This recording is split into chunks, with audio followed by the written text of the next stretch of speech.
What's going on, YouTube? Welcome back to another deck profile, and today I've got a Marincess deck profile for you guys. Not just the main and extra deck, I also have a side deck put together for this deck. I've been having a lot of fun with this deck, and also, I'm sorry if my voice doesn't sound normal. I did lose my voice at work a couple days ago, and I'm working on trying to get it back. And I'm trying to, trying to make my voice able to be heard while also not straining it more. But other than that, if you guys are new to the channel, please be sure to hit that subscribe button. We are so close, so close to 100 subscribers. And if you guys could also share this video with your friends, if they're new and getting into this card game, this deck can be pretty budget.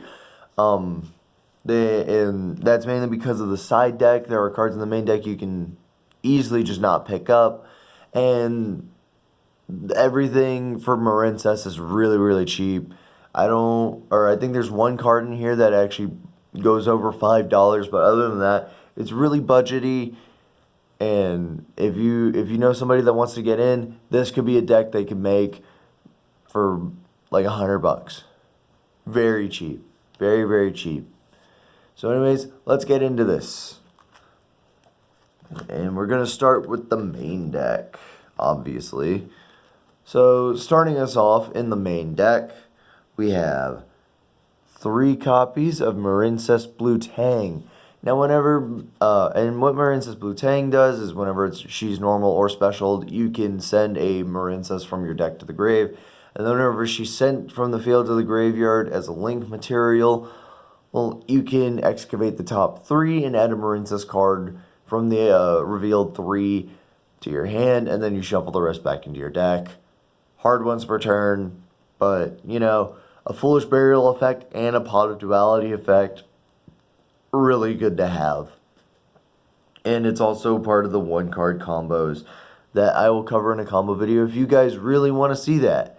Next, we have 3 copies of Marincess Seahorse. Marincess Seahorse has the effect that while it's in your hand, you can special summon it to his own Marincess Link monster points to, and then during the main phase, except the turn the card was sent to the graveyard, you can banish it from your graveyard to then special summon a Marincess monster from your hand to his own Link monster points, or a Marincess Link monster points to.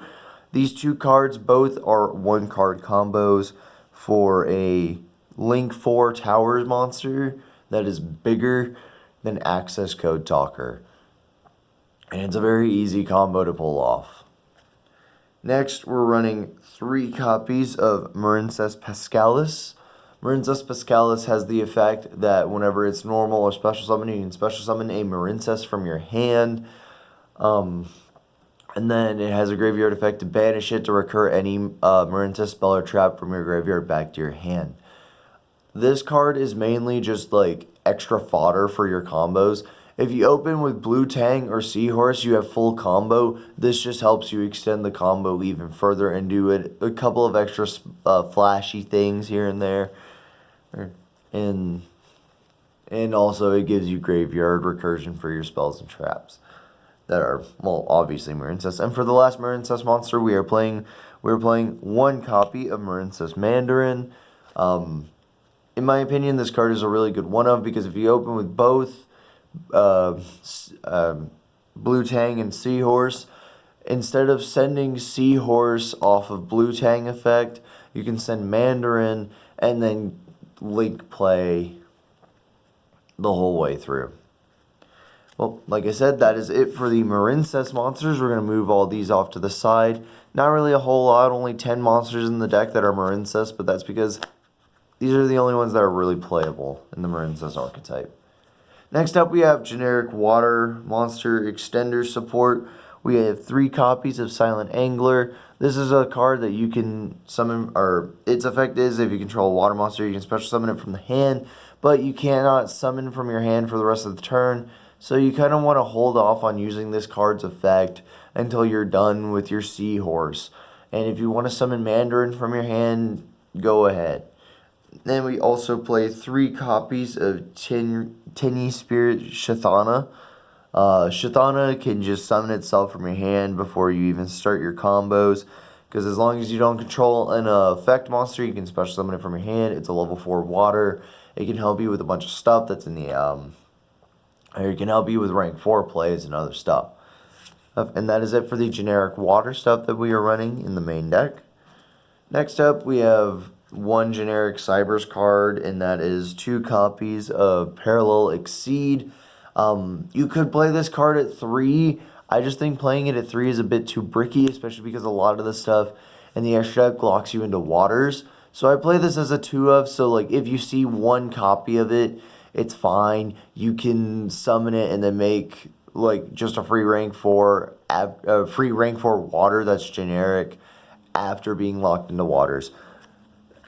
And then this is going to be a shocker to you guys because I'm typically against hand traps, but we actually have a hand trap lineup for this deck. Those hand traps are obviously going to be 3 Ash Blossom. Ash Blossom is the best hand trap in the game and probably the best card in the game, and has been one of the best cards in the game ever since it was released. And if you guys don't know what Ash Blossom does, it says no to your opponent whenever they try to interact with their deck in any way. They try to draw cards from an effect, you discard this, they can't do it. They try to add a card or send a card from the deck to the graveyard, you can discard this, say no. If they try to summon a monster from the deck, say no and discard this. And then we also play 3 copies of Ghost Bell. Ghost Bell basically stops what Ash Blossom doesn't stop, and that's interaction with the graveyard. So they basically try to invert anything that you stop with Ash, then you can just Ghost Bell it. And then we play 2 copies of Ghost Ogre. It's monster removal, and it can also stop continuous spells from getting their effects. Ghost Ogre is okay. That's why I'm running it at 2 as opposed to 3, because it's a lot more situational than Ghost Spell and Ash Blossom. So yeah, that is it for the monsters. A very monster heavy deck. This is going to be a 40 card list, but yeah, the majority of your deck is going to be made up of monsters. Moving on to the spells, we run 2 copies of Marincess Battle Ocean. I see a lot of people play this at 1, and I completely disagree. I believe this card is good at 2, and if you really want to, you could play it at 3. I don't suggest it, because this card is hyper searchable. And yeah, I wouldn't play this at any more than 2, but I wouldn't play it at any less than 2 as well. And then we also have our 1 copy of Called by the Grave, because Konami are idiots and they don't, or not Konami. Yeah, Konami are idiots and they don't know how to properly balance stuff, so they hit Called by to think they're doing something right. 1 copy of Foolish Burial, because having an extra send from deck to grave is really nice. It can also bait out an Ash Blossom, so you can blue Tang for free. 1 copy of Monster Reborn, just because, you know, it's a good card. It's a good one-of. And then we have 1 for 1. This will help you with your Mandarin, because you discard a monster, obviously, and then you can summon your Mandarin from the deck. But if you draw your Mandarin and this card is practically useless unless you're playing more Mandarin. But yeah, and that's it for the spells. Just the 2 Battle Ocean with a bunch of bricky one-ofs. Not a whole lot of spells, and you'll see that there's not a whole lot of traps, because we're getting into those right now. We have Infinite Marincess Impermanence, aka Marincess Wave. This card is Impermanence, basically. You can target a monster, negate its effects, and then if you control a Marincess Link, you can activate it from the hand. Just really good. Just generically good, right? Well, not generically, it's just really good for Marincess. Then we play 2 copies of Solemn Warning, because this deck can kind of be a control-oriented deck. It wants to stop your opponent from really getting to you. It's a protect the castle kind of deck. So, yeah, that works. And warning, I know it's not Judgment, and Judgment is leagues better than this, but I don't have 3 copies of Judgment. So, if you want, take out the warnings and play 3 Judgment. So, there you go. And then we have 2 copies of White Howling. I remember a long time ago, a subscriber suggested this card to me. And if you're still watching my videos, dude, I listened. I just haven't put it in Dynamist because I haven't found a card to replace in Dynamist. But a deck that's water-based, like Marincess, obviously, because majority of the stuff is water. And you want to build a Link 4 water monster that is a Towers monster. This card is amazing in this deck.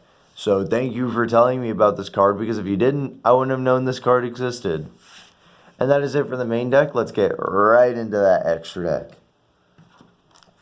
Starting us off in the extra deck, we have 3 copies of Marincess Coral Reef. This card is the most expensive card in the deck that you want at 3. Simply because whenever it's link summoned, you can target a Marincess with 1500 or less attack in your graveyard, special summon it to a zone it points to, and then when it leaves the field, it can recur a Marincess monster from your graveyard back to your hand. Next, I play 2 copies of Marbled Rock because I want this deck to be as pure as possible. So I play 2 copies of Marbled Rock. You can drop 1 copy of this and another copy, and maybe 1 copy of Coral Reef or anything else I'm about to show you for the Bahamut Toad combo.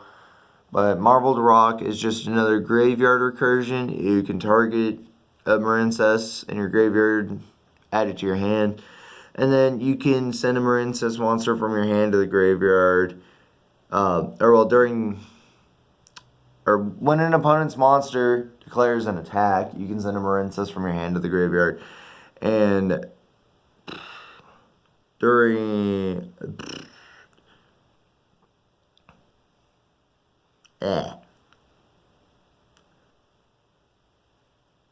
for that battle, monsters cannot be destroyed by battle. There we go. And you take no battle damage.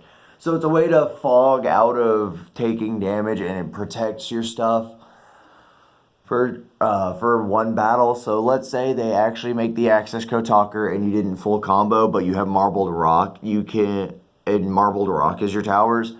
Whenever your opponent attacks with that Access Code, you can just quick effect send a Marincess monster from your hand to the graveyard to negate the damage, basically. Next up, I'm playing 2 copies of Marincess Blue Slug. This is one of the best combo pieces in the deck.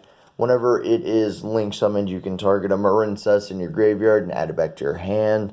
And this monster, whenever you use Coral Reef or Blue Slug's effect, you're locked into special summoning water monsters for the rest of the turn, basically. But no need to worry when majority of your deck and combo pieces are water monsters. And your entire extra deck is water monsters. Next, we play 2 copies of Marincess Sea Angel. This is basically the way you get your Battle Ocean. When it's summoned, it adds a Marincess spell from deck to hand. And the only Marincess spell that I know of is Marincess Battle Ocean, because I haven't seen another Marincess spell. And if there is another Marincess spell, well, let me know about it down in the comments. Next, I also play 2 copies of Crystal Heart. This is another one I've seen people play at less than 2. And I kind of am like, I don't see why. I mean, I get that you can go into Marbled Rock and recur this thing back to the extra deck. But well, I also know that there's more ways to recur back to the extra deck, like Blue Slug and whatnot. But I just don't agree with anything less than 2. 3 is too many. 2 is just right. 1 is too few.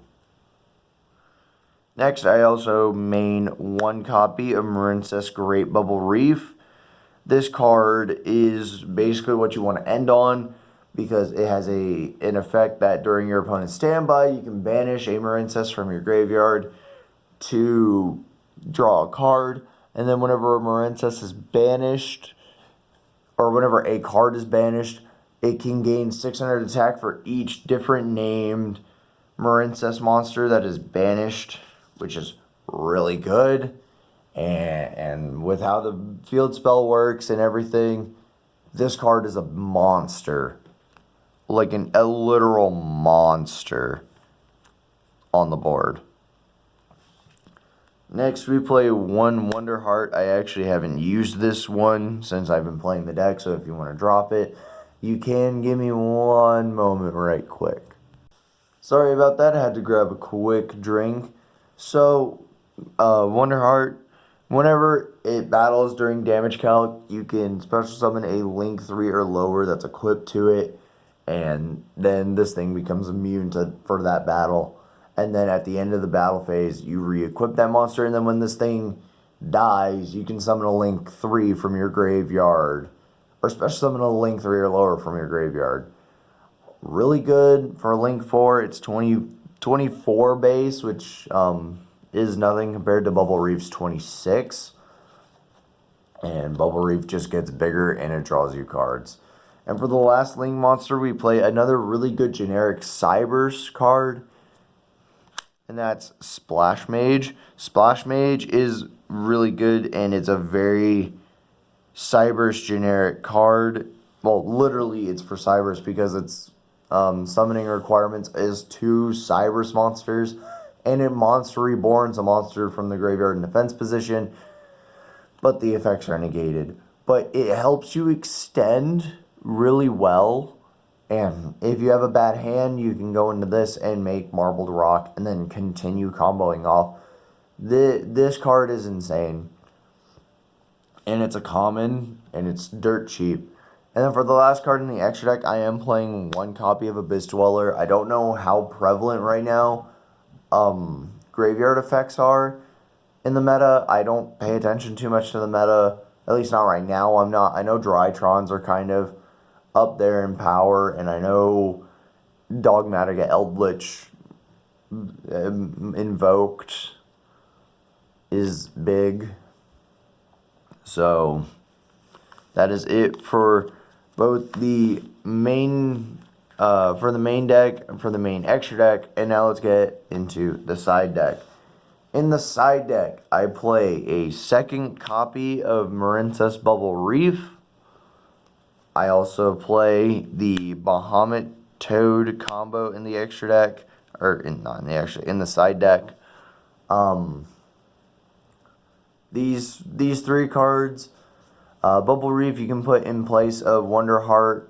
Bahamut Toad, you can take out any 2 extra deck monsters that you think there are too many of and put these in. Just know these are a little bit more difficult to make. Or just know Bahamut Shark's a little bit more difficult to make than Dweller. You can actually replace Dweller with Bahamut Shark and then replace any 1 extra deck monster with Toad if you wanted. But I really suggest keeping Dweller in because it's just a really good generic rank 4 that's also a water. I also have the 3rd copy of Parallel Exceed in the side deck. You can side it in over really anything. I also play 1 copy of Mandarin in the side deck because if you want to play more than 1 Mandarin, you can. It's a hard once per turn. Its effect is really good to summon itself from your hand or your graveyard to a zone of Link monster points to, as long as you have 2 Marincess monsters on the board. Really good monster, but I only play it at 1 because it's okay. And that's it for the monsters in the side deck. Let's get into the spells next for the side deck. I am playing 3 copies of Moray of Greed in the side deck. Because shuffling 2 useless cards, like let's say you open Mandarin and Piscalis, you're not really comboing with those. So you can Moray of Greed, or you open Silent Angler and the Tenyi Spirit both. Can't really do anything from there. So you can Moray of Greed those back into your deck and draw 3 cards, which is really nice. And then I'm also playing 2 copies of Twin Twisters and 1 copy of Harpy's Feather Duster for spell and trap removal in the side deck. Just, really good generic spell and trap removal.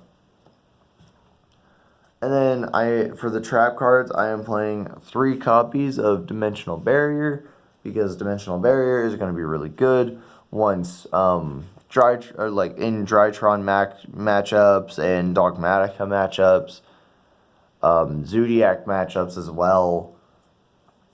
And it's just overall really good.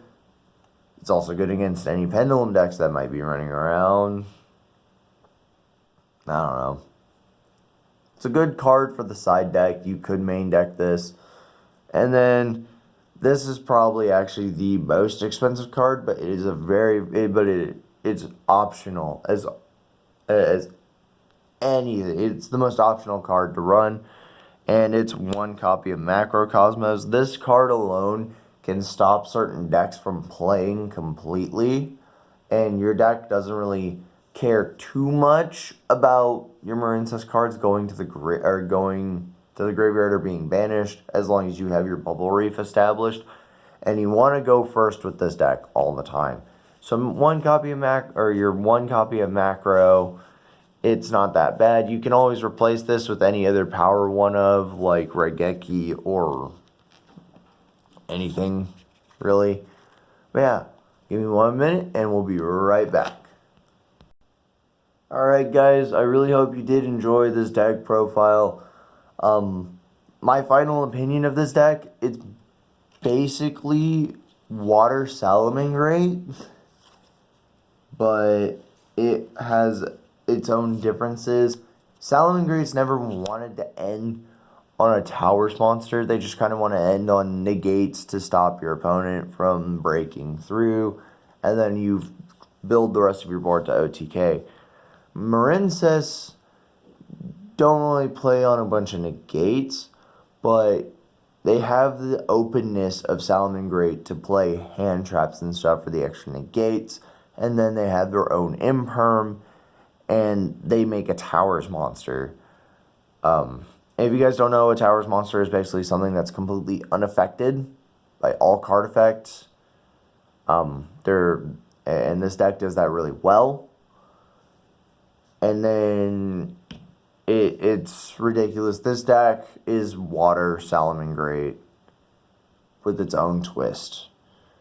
So if you guys enjoyed the video, like I said at the start, please be sure to hit that subscribe button if you're new.